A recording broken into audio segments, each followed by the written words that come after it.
please subscribe and don't forget to press the bell icon to get notified whenever we upload a new video. Well, those were the headlines, but let's go straight to the top story this evening. The government expects the Indian economy to grow by 6.75% in the current financial year and between 7 and 7.5% in the next fiscal year, that's 2018-2019. This is according to the economic survey that was tabled by Finance Minister Arvind in the Parliament earlier today. Remember, last year's survey had projected a growth of 6.75% to 7.5% in FY18. The economic survey that's been authored by the Chief Economic Advisor Arvind Subramanian is a review of the key developments witnessed by the economy in the last 12 months.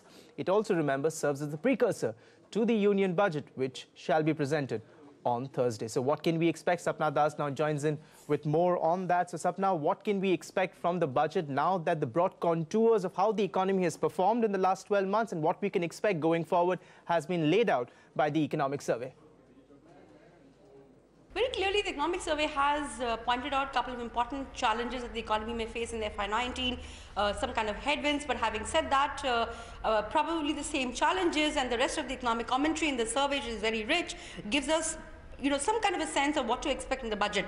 So starting off first, of course, with the fiscal consolidation roadmap, here the government may take a pause or rather some kind of a tweaking in terms of the numbers. So FY18 revised estimates in terms of fiscal deficit will be higher than 3.2%. That's the sense that we are getting. Similarly, in FY19, as earlier indicated by the Finance Minister of 3% fiscal deficit, well, the government will like to move from that. So that's the first indication that we are getting. Of course, the consolidation roadmap will have to be balanced. It's not that consolidation will be given away, but they might have a different glide path in mind. Having said that, three big challenges, of course, oil prices, interest rates and inflation. So these risks together, they may impact the growth forecast, which is quite okay right now, 7 to 7.5% for FY19. So keeping that in mind and also keeping the fact in mind that the investment cycle is yet to pick up, the survey talks about it. So there'll be, quite a bit of public expenditure in the coming budget. The government will not push back in terms of, cutting expenditure. Capex expected to be pretty high. Very quickly, again, in terms of the indirect tax revenues and the direct tax revenues, a lot of positive signals here in the survey in terms of the tax base expanding. So expect high BEs, budget estimates for indirect taxes as well as for direct taxes. Very quickly on banking and disinvestment, here again the survey points out that additional capital will be required for public sector banks in FY19. Let's see if the budget indicates something on that front. Disinvestment target is expected to be pretty high in FY19 as well. Air India will definitely be a top priority. Last but not the least, he's also spoken about the GST rates, probably rationalization. The time for rationalization is growing nearer. 3 to 4 rates, 3 to 5 slabs in terms of the rates are not all right. So there could be some rationalization at that front, outside the budget, of course. And in terms of single GST rate, the CA has clarified that that will take at least 3 to 5 years. But overall, the revenue projection, the trend is extremely buoyant, at least for the state governments in terms of GST. Well, absolutely, a whole host of takeaways, lot for the government to ponder over. Sapna, many thanks for joining in. Sapna was mentioning the point of the higher oil prices. In fact, today, Chief Economic Advisor in his report also pointed out the rise in crude prices could indeed pose a downward risk for India's growth going forward. We also spoke with the Minister of State for Finance, Shiv Pratap Shukla. He said that the government will try to mitigate the impact of rising crude oil prices by trying and bringing petroleum prices under GST. Gaurav Gogoi, meanwhile, of Congress, hit out at the government. He said that the government lost out on an opportunity to reap the benefits when crude prices were at a record low. Take a look. There are factors that we should be very, very watchful about. If oil prices remain at current levels, I think there will be challenges. We know a rule of thumb, every $10 increase in the price of oil, GDP growth comes down by about 0.2 to 0.3%. The current account deficit will deteriorate by about, again, 0.4 percentage points of GDP, $10 billion. Inflation will be higher also by about 0.2, 0.3%. So I think we need to watch oil prices very carefully. That's a risk. 7 से 7.5% के growth के बारे में बताया है economic survey ने। क्या मानते हैं कि इस तरह का ग्रोथ रेट FY19 में अचीव हो पाएगा? जी हाँ, हम लोगों का यह मानना है और उसी आधार पर हम इस बात को कह रहे हैं कि हम इसको निश्चित रूप से अचीव करेंगे। Going forward, the economic survey also warns about global shocks emanating from crude prices. तो क्या crude prices जो हैं वो क्या एक downside risk बन सकता है ग्रोथ के लिए FY19 में?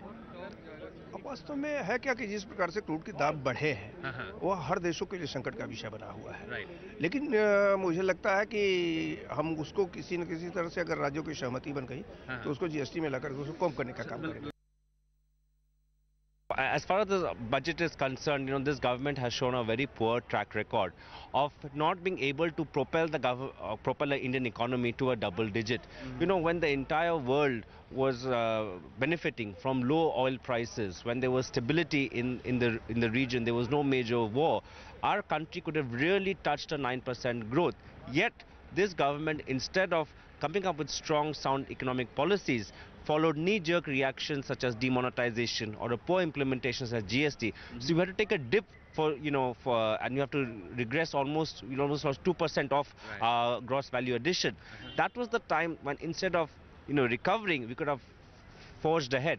So I think this government has shown a lack of wisdom, a lack of economic wisdom, and it maybe comes from a fact that it does not consult enough experts. We have seen what former RBI Governor Raghuram Rajan said, that demonetization really slowed down this economy. The survey also talks about significant global risk, and you mentioned it in passing, saying that how oil prices, for example, could be a global risk going forward and could impact India.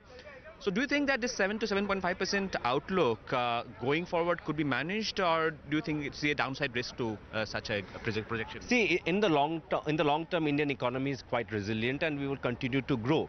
Yet, India is a country where there are many poor people living just around the poverty line. India is a country where most of our industries in small, micro, medium, who cannot therefore afford to have such a long-term outlook. Yes, those with the kind of capital to hold, those who have a long-term bet can be rest assured, but many people have suffered because of the poor economic policies of this government over the last 2 years. Our agri sector, our rural sector, and on a day-to-day basis, even for the middle class consumer has become much more difficult as oil prices are increased. And remember, when oil prices were at a record low, the government chose not to pass on those benefits to the consumer. And now that the oil prices are inching back to their highs, in the consumer, there's no relief. So when does the consumer get the relief of lower oil prices? The petrol and diesel prices right now are at a horrific high levels. So every time oil prices increase by $10 per barrel, GDP in India could be affected by 0.2 to 0.3%. That was the chief economic advisor, and you had Congress MP reacting to what the government has done so far on the oil front. Time for us to slip into a break, but when we return, highest growth in individual loan book drives HDFC's fourth quarter earnings. Gross NPA stays below 1.2%. We get you the details of those figures when we return.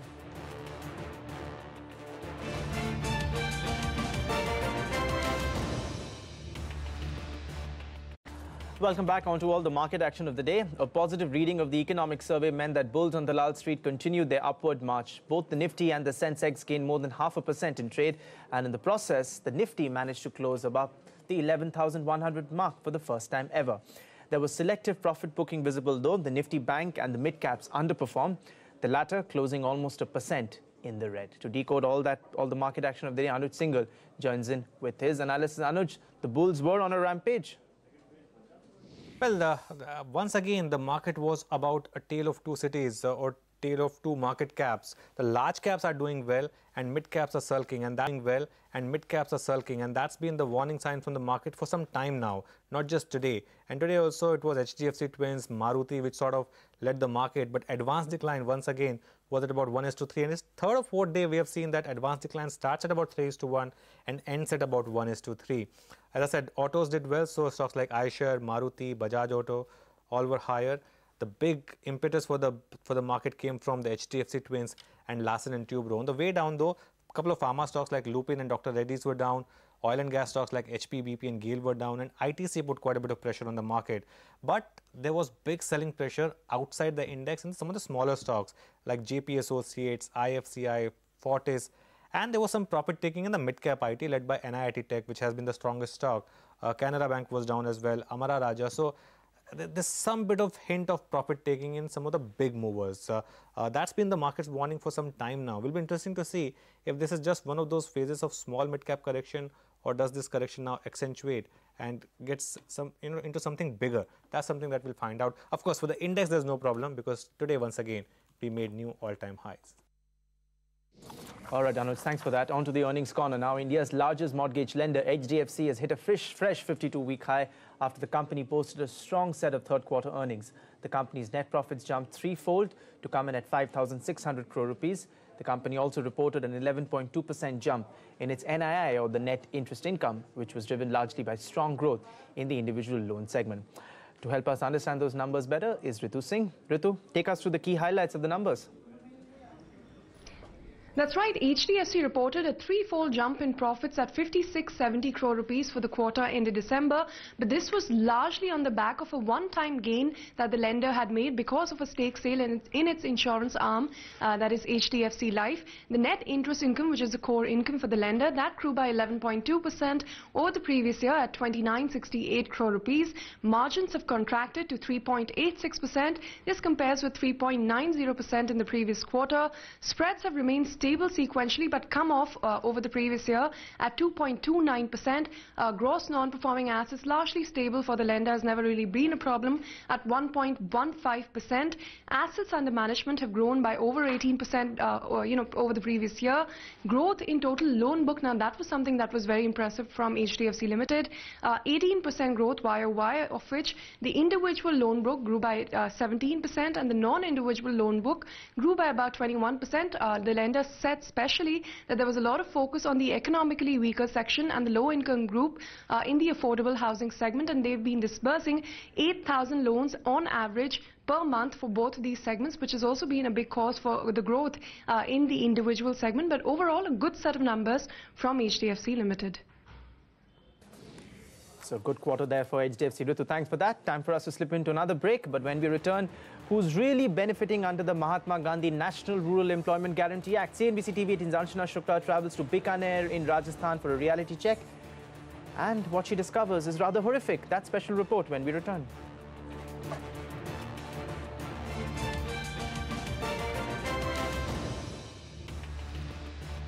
Welcome back. The government has been giving fresh impetus to the Mahatma Gandhi National Rural Employment Guarantee Act, or Manrega, that assures 100 days of work in a year in rural areas. But with a staggering 48,000 crore rupees in its funding kitty, the question really is, who are the actual beneficiaries? Because job cards that show employment opportunity are now up for sale in many areas.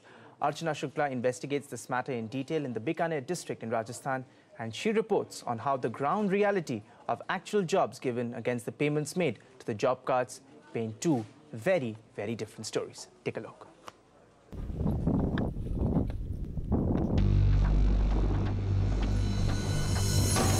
Job card में जिसका नाम लिखा है वो यहाँ काम करने आते हैं? कई बार मोल ले रहा है। कई बार मोल लेते हैं? कई मोल लेते मतलब खरीदते हैं? खरीदते हैं। जॉब कार्ड खरीदते हैं? और कितने में खरीदते हैं? 5,000 रुपये के 4,000 रुपये भी हम बेबते पैसा कहीं देवे कौन आला। सारे कामों में ऐसा होता है, ऐसे सरपंच और ग्राम सेवक करवाते हैं। 5,000 में आप बेचते हैं अपना जॉब कार्ड? 5,000 में। आप खुद काम करने नहीं जाते हैं? खुद जाओ। रत्नाराम जी? Ratnaram, a farmer in Panchu block in Bikaner, was building a cattle shed under the government's Narega scheme, which guarantees him construction material as well as money for labourers. ये एक बात बताइए, आपने ये बनवाया, उसमें कितने मजदूर वगैरह लगे, कितना जॉब कार्ड लगा इसमें? इसमें जो कार्ड लगा है 8-9 जो कार्ड है सब। 9 जॉब कार्ड लगे हैं। उसमें से आपके घर का कितना है? 3-4 है। 4 आपके हैं और बाकी 4 लोग आए यहाँ पे काम करने के लिए जिनके नाम का जॉब कार्ड है? नहीं है। तो जॉब कार्ड कहाँ से आया? जॉब कार्ड तो जो खरीद लिया। This was a revelation because as per Narega rules, these 8 job card holders have to physically work on this cattle shed to earn their daily wage. But this was not the case here. जैसे क्या यहाँ के ऐसे लोग ये 400 पैसे करता है सरपंच ग्राम सेवक जना दुनिया को दूसरे को बोलता है अभी 5,000 रुपया तन दूंगा, उनको 5,000 रुपया देना ही पड़ता, मेरे खाते में सही पेमेंट आवे नहीं आवे। Ratnaram showed us the purchased job cards. तो उनके अकाउंट में पैसे आते होंगे फिर? मजदूरों के पास में कुछ ईमानदारी है, 17,000 रुपये आएंगे ना, तो इनका 5,000 रुपये काट करके बाकी इनको 12,000 रुपये इनको दे देंगे। हाँ, इनमें मजदूरी जो लगी है 11 जॉब कार्ड धारियों की लगी है, लेकिन वो 4 जॉब कार्ड 2 सरपंच के 2 ग्राम सेवक के लगे। अच्छा, तो आपको सिर्फ 4 जॉब कार्ड का पैसा मिला है? हाँ, क्या नहीं 7 मिला है, मेरे को 70 या 75,000 रुपया मिला है। Think of the complexity and the magnanimity of this situation. The government gives 3 lakh of rupees to construct 1 cattle shed under Narega. Just let's talk about 2 gram panchayats in this region which we visited, Nokha as well as Panchu. There are about 67 gram panchayats under these 2 samitis, and if we talk of the number of projects, would be at least 50 per gram panchayat, and we are talking about 3,000 such projects only in these 2 gram samitis. The money that we are talking about over here right now is roughly to the tune of 90 crore of rupees. And Ratnaram was not the only one. आप काम मांगने जाते हैं तो भी नहीं मिलता है। काम मांगे तो चाले हुए कौन काम जाओ? काम मांगते हैं लेकिन मिलता नहीं है। मिलता नहीं है। तो अभी जॉब कार्ड आपके पास है? अब का है दे बड़े बड़े। बेच दिया। किसको दिया है? चट में गाड़ों का है ना का। अमनाराम ने। Of the 3 lakh rupees allocated, up to 1,80,000 is the labour component, while the rest, 1,20,000 rupees, is earmarked for materials. People purchase 10 job cards, paying a total price of 50,000 rupees on an average. The remaining amount of rupees 1,30,000 debited to the job card holders' accounts is returned in good faith to the beneficiary, who uses it to construct the shed. In most cases, the beneficiary does not receive material supplies from government, and this is another area of CNBC TV18's investigation. गांव में कुछ इस तरह की दुकानें शुरू हो गई है, इस तरह के एजेंट शुरू हो गए हैं जो 2, 5, 10, 50, 100 जॉब कार्ड अपने पास रखते हैं। अच्छा, उसके भी एजेंट हैं? एजेंट है, और वो सरपंच को, ग्राम सेवक को कहते हैं कि मैं 50 जॉब कार्ड दूंगा और आपसे प्रति जॉब कार्ड 6,000, 2,000, 5,000 रुपए लूंगा। ममता देवी जी कहाँ हैं? This seemed like a well-established parallel system in the direct knowledge of the local Gram Panchayat officials. But when we went to question them, they were missing. We found similar stories in neighbouring Nokha block, that too right outside the block development office, where the crowds alleged involvement of the entire local government machinery. Collector देता है जिला परिषद वहाँ जांच करो, जिला परिषद वाला क्या करता है, जाओ पंचायत वाला मीडिया जांच करेगा, विकास अधिकारी यहाँ से लेटर लिखता है कि इसकी जांच कर ग्राम सेवक और सरपंच को देता है, तो कहाँ वापिस भ्रष्टाचार करने वाला है वही तो जांच में आया वापिस, तो कहाँ होगी जांच? But the monitoring authorities feign ignorance. आपके संज्ञान में एक भी ऐसी बात नहीं आई है जहाँ पर ये मास्टर रोल खरीदने वाली जो हम बात कर रहे हैं? Absolutely no. आपके पास बिल्कुल इसकी कोई जानकारी नहीं है? इस तरीके की नहीं। यदि आपके आई है तो आप मेरे को बाय नेम बता दें तो अपन देखें। आप अपनी समस्या मैडम को बताइए। 3 जॉब कार्ड आपसे मंगाए थे। पैसा मेरे को लाते हो। मैं इसकी स्वीकृति, इसके अगेंस्ट कितना पेमेंट हुआ है वो दिखवा लेते हैं। मैंने 5,000 खरीदे था, उनको दे दिया। How many villagers have the access to reach to the BDO, and how many villagers actually are aware that they can raise these individual issues? There are various levels of red tapeism and hierarchy that they have to go through. The Sarpanch, the Gram Sevak, and most beneficiaries of these government schemes get lost in that cycle.